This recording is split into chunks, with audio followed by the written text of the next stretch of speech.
Good morning, Australia! Yan, admit natin si Bong. Kasi, yan o. Saan galing yung mga lik-lik na yan. Tapos ito pa, ito malala. Yan, sa oil catch can ito. Oil catch can yan. So, daming naipon. Kakalinis lang to last 2 months ata. Tapos meron na namang langis. So, ang suspecha ko nito is meron tayong bad turbo. So, andito yung turbo pala. And, pag meron tayong bad turbo, so, pag leak yung turbo nyan, hihigupin yan. Punta dito, punta dyan. Tapos, punta dito sa intercooler. Tapos bibigay niya doon sa intake. So kung makita mo, yung intake ay may langis din. Yung throttle body natin may langis. So ibig sabihin lang yan, medyo marami-rami na rin yung niluluwang langis dito. So start natin kung ano ang kondisyon ng makina nito.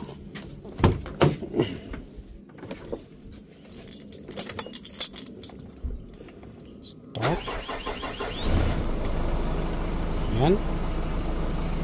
So tinakbo is 300 na.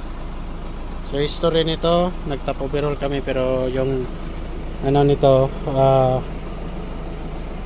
yung tawag nito, yung turbo hindi bago. So check natin yung ito. Uy, bagong gulong. Kung mausok ba. So far, pag naka-idling lang naman, hindi siya masyadong mausok, no? So gusto kong may magre-rep nito. Lagay lang natin. Rep. Yung ano? Putik na yan. Yan. Grabe yung carbon build up.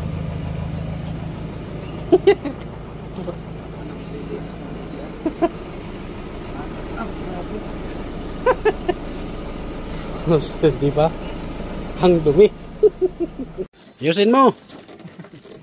Mahina itong apprentice ko. Ito. Wala na, tinuruan ng machinist.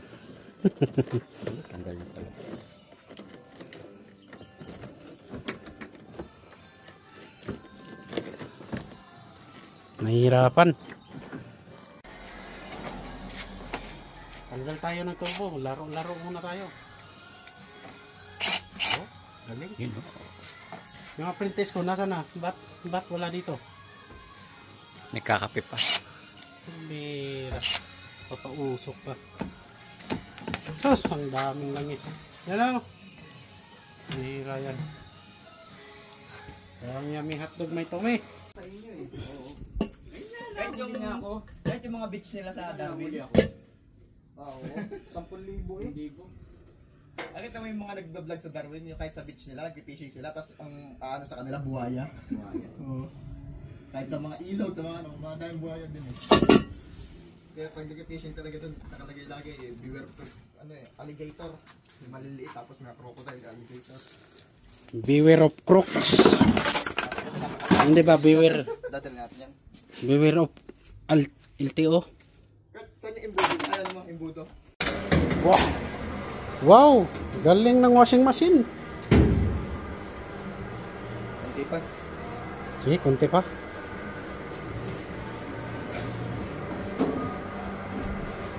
Galing ng washing machine ah. Shing!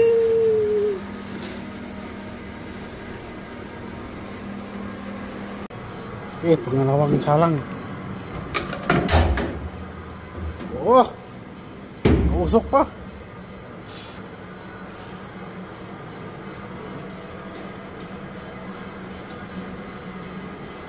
So, kukod ko rin na lang yan sa gitna. Ano? Linis na nga oh. Linis na yung loob nito. Oh, konti lang naman yung ano yan. Ito yung EGR mo.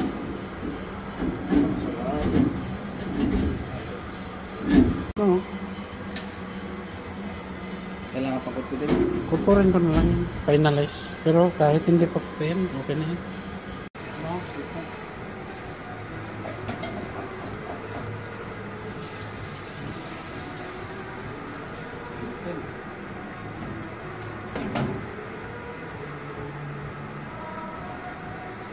Yung laman ng intercooler.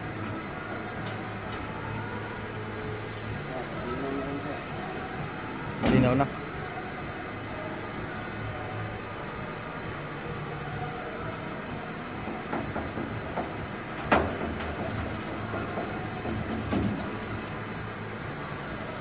Malinaw na. Malinaw din yan.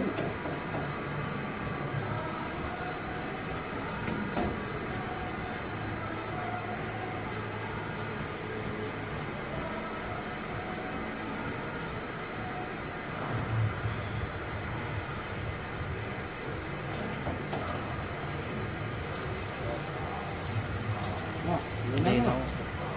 Masinan lang niya ng gasolina. Puso. Ano yan? Okay.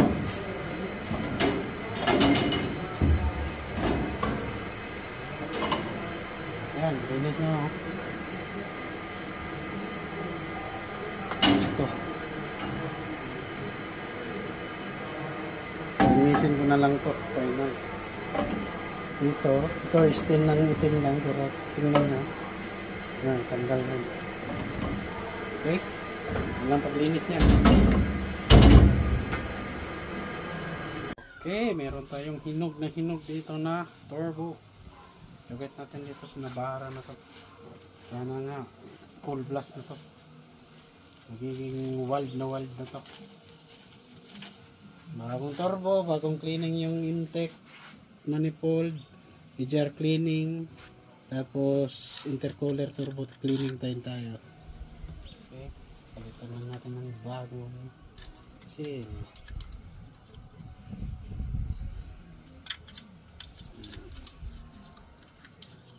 Baliktad.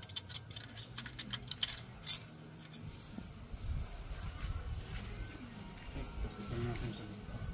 Ito na yan, tap mo na yan.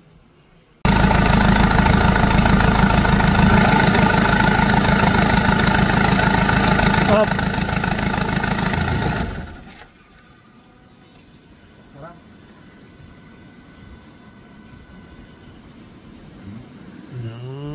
Delay. Start. Talaga.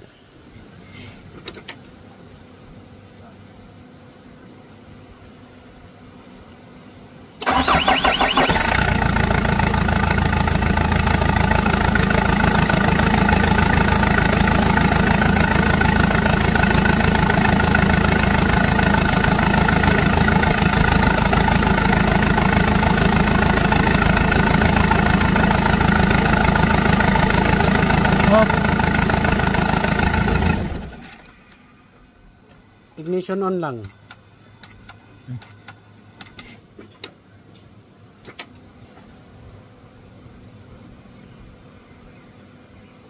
Ignition on na yan. Ignition on.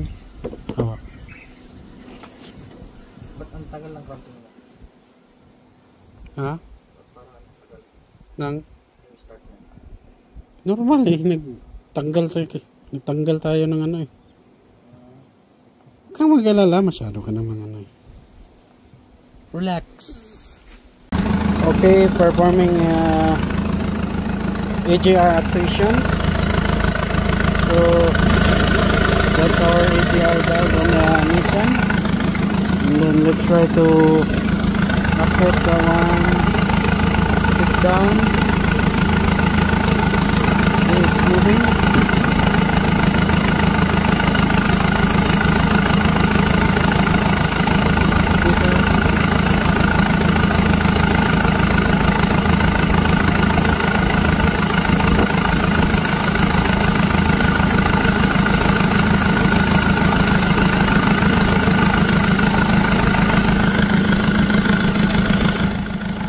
So we are now in 35 degrees.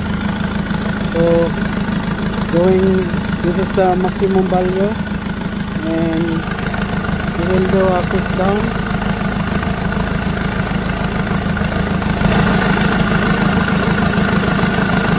See, it's moving.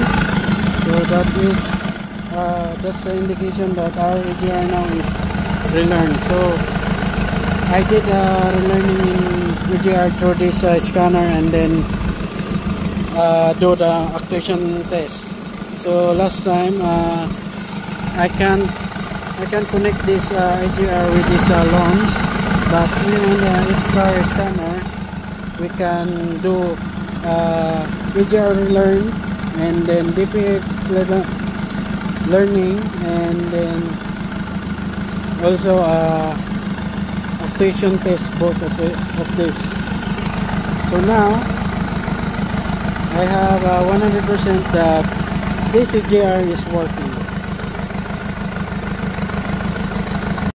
Okay, buo na. Mamaya na natin videoan yung sa likod, ang dumi.